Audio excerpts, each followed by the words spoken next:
Hi everyone, be with me today as I wanted to share with you my insights into the application process at Accenture. But just to remember that this is based on my personal experience and it is important to stay updated by checking out the official website of the Accenture or contacting their HR team for the most current information. So just to let you know, that process can change over time, so please keep that in mind. The reason why I apply in the Accenture is because of a salary dispute of the previous company that I am in. Very much blessed that I am being part of Accenture. Just to let you know guys, hindi ka magsisisi sa mga benefits na binibigay nila. So now, let's dive in the steps in the application process based on my personal experience. Okay, so first is Accenture Virtual Orientation. So, if you can see me guys na tumitingin ako dito kasi dito kasi yung kodigo ko. So, please bear with me guys. So, first is Accenture Virtual Orientation. So, that time, I decided to apply to a different company, January. That's the time that I have a salary dispute. That's why I decided to find a company now while I'm still working on the previous company that I was working before. So, January 5, I received an Accenture virtual orientation. So, basically, this session was just a introduction of the company values and culture, and they also discussed the available opportunities and promos of this following opening na rules, because some of these rules that they discussed before may mga signing bonus yun. So it's engaging way to understand what Accenture has to offer. Next is this one. After January 5, pagkabukasan, naka-receive ako ng language assessment. So, for language assessment, so, it includes, grammar, tapos na communication skills mo, proficiency, and then, yung binabasa mo, tapos, yung sentence na nagpa-flash sa screen. Tapos, another one is, yung retention ng memories. Like, there will be a message or there will be a sentence that the audio that you'll be listening, and then you need to recap that sentence that you hear from that audio. Next of the language assessment is HR interview. So after nung January 6, naka-receive ako ng email. I will proceed to HR interview. So this is January 9. So this conversation provided an opportunity to delve into your background. So like work experiences, your educational background. What you need is just be prepared, be yourself, be real. It's because the reason why I'm advising you to be real, it's because kahit anong questions ng HR sa'yo, masasagot mo talaga yung questions niya na binabato sa'yo. Yung sa akin kasi is yung focus ko lang during the interview is the salary negotiation.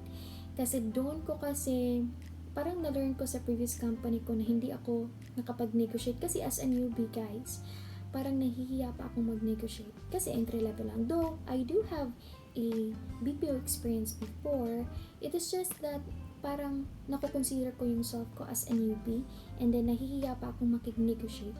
So that's it. So that one, I focus more on the salary negotiation. And good thing, give me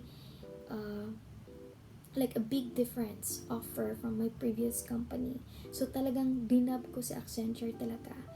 And so just to let you know guys na meron silang premium offer to those fresh graduate na may Latin honors. So, please keep that in mind that it's a big factor kung may Latin honor kayo. Just to add more guys during the HR interview na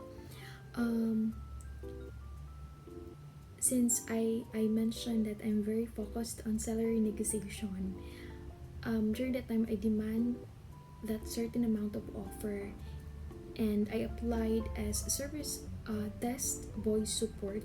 So it's a voice account. So they gave me an estimated salary packages on that a specific account or a project. So sabi ko na I demand this specific type of amount. So how about, since you have an experience in technical support, do you want to go on IT operation associate? So sinabi ko naman sa HR na as long as I will be trained, then I will go for it. And sabi niya na mas malaki yung offer sa IT operation associate. So imagine guys, I am not an IT graduate or computer or any computer related na college graduate, pero in-offer niya yung IT operation as long as you have the experience naman, because during that time I shared that I have a tech support experience. Next for the HR interview is the Accenture pre-hiring requirement. So in this case guys, dito na nakapasa ako sa interview, and then sinundan ako ng HR to compile the pre-hiring requirements. So nasa email included na yung file, kung ano yung mga basic requirements, like yung mga government like SSS, pag-ibig, PhilHealth number, TIN, at yung iba pa. After that one, the Accenture pre-hiring requirements is the creation of personal data. So basically, Accenture has its own database kung saan i-upload mo yung personal information mo lang. And then pagkatapos ng creation of personal data, but just to let you know guys yung hindi kasi tayo pare-parehan ng steps, because some of my colleagues or some of my friends, hindi sila dumaan dito sa creation of personal data. Dumaan sila sa Workday or a different website from Accenture that is an official website created or fill out your personal information. Next, after the creation of personal data is the final assessment. Dito na. Akala ko yung final assessment is the final interview. May interview pa. Pero during the final assessment is they just validating the information that you provided during the HR interview. So guys, just to let you know, isa lang yung interview ko. Yung virtual orientation, parang hindi ko siya makukonsider na initial interview, because it is just an introduction of yourself. Yung HR interview talaga, parang makukonsider ko siya na pang-isahan lang talaga na interview, because here sa final assessment parang binabalidate lang nila yung mga requirements or mga pre-requirements na binibigay mo sa kanila.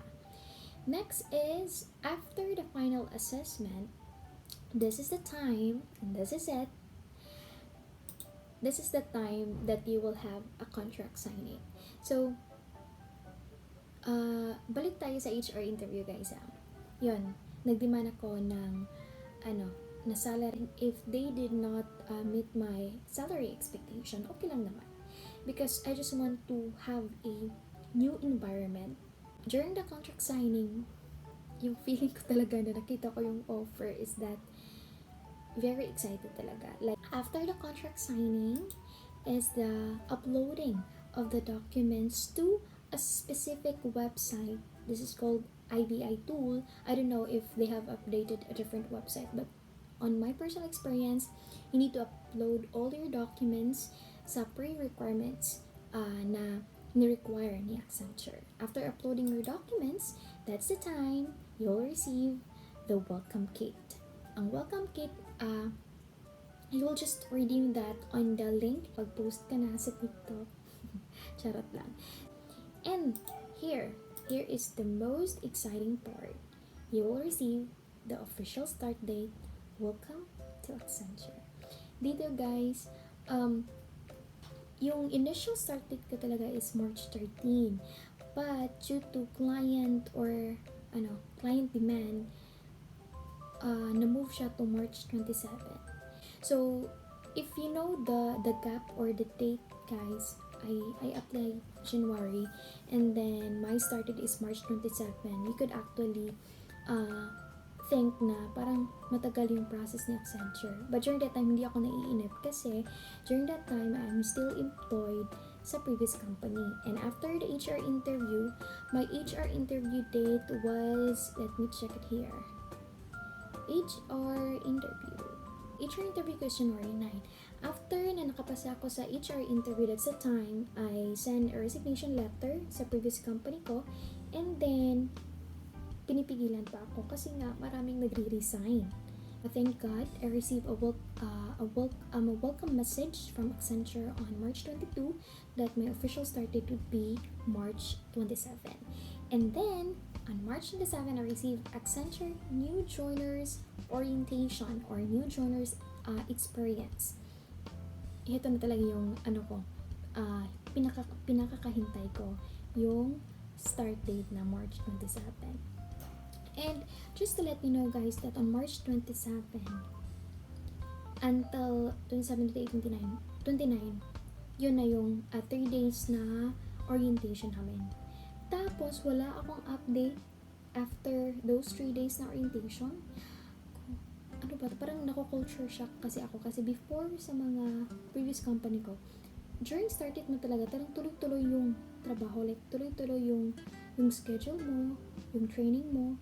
Yung sa Accenture is parang nako-culture shock ako. Because during that time, on first week of April, holiday kasi yun. So yung ako, paano ba to? Masisweldohan pa ba kami noon na wala kaming trabaho, walang any update na information. Yung kasama ko sa New Joiner Experience or NGX ang tawag namin. New Joiner Experience is meron na silang mga training date. Yung sa akin wala pa. Siguro mga 3 kami na wala pang na-receive na training date. So yung sa akin, ako pa yung nag-i-initiate na mag-message ng mga tao sa Accenture kung sino yung mapagtatanungan ko kung saan akong tower, kasi by tower, project based kasi si Accenture. So nasa bench kami muna. Yung bench, doon ka nag-upskill, take ng mga courses for you to get a project.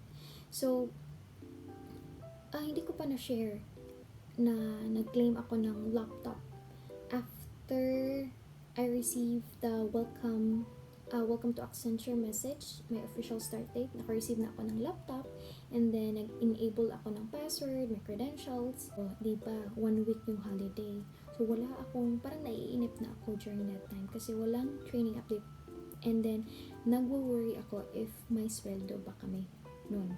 So on April 11, that's the time I received an email from the bench lead na heto na, magbe-bench na kayo, you will undergo training, bootcamp training, and then cut off ng March 31 since 3 days lang yung duty ko on that March, yung 3 days orientation lang, March 7 to 29, 3 days lang yon. So hindi ko natanggap kasi parang wino-work lang muna nila yung namin, yung payroll information namin. So while processing my payroll information, na-late yung cut-off sa 3 days na cut-off for March 31. So yun, nasama siya sa cut-off ng April 15 na salary cut-off. So sa April 13, na-shock ako kasi malaki-laki yung natanggap namin kasi akala ko walang sweldo during Holy Week. Sino bang magsasweldo na wala namang duty or wala kaming ginawa talaga during Holy Week kasi wala akong any update, any email during that time. And then April 11, that's the time I received an official information na kung ano ang gagawin during that time. Marami pa akong i-share guys na experience here at Accenture. Also, the benefits that I have received from them. Also, my 6 months experience here at Accenture. So, that would be all guys. Please stay tuned and we will see you on the next video.